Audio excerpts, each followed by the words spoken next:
Hi friends, today we have a beautiful summer-like day.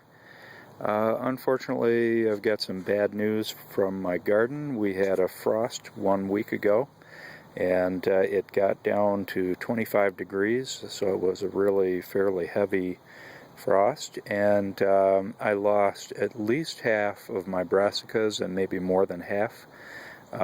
What happened was the next day the leaves turned white. Here's an example of one. Hopefully you can see that, and that's one of the good ones. That's one of the survivors. Now I do have some small leaves coming up. I'm having a hard time telling if you can actually see anything, but here's another one. And so I may get something coming back up, but for the most part they've been hit pretty hard. So I tried to speed things up by planting them early inside, and really the only ones that are not affected seem to be onions, leeks, garlic, and the rest were hit pretty hard. So what I did this year was 10 weeks before last frost, the average day of last frost, I planted them in soil plugs.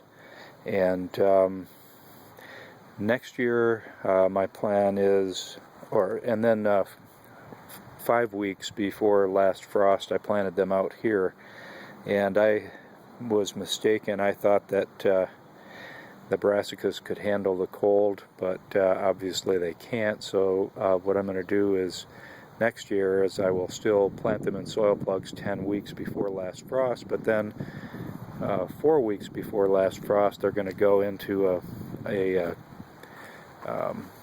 cold frame or other type of greenhouse, and then only after the average day of last frost am I going to put them in my garden beds without any protection. So that's it. I do have lots of seeds started up, and I do have replacements going, which I started a while ago. So not a horrible tragedy, but a good lesson learned in any case.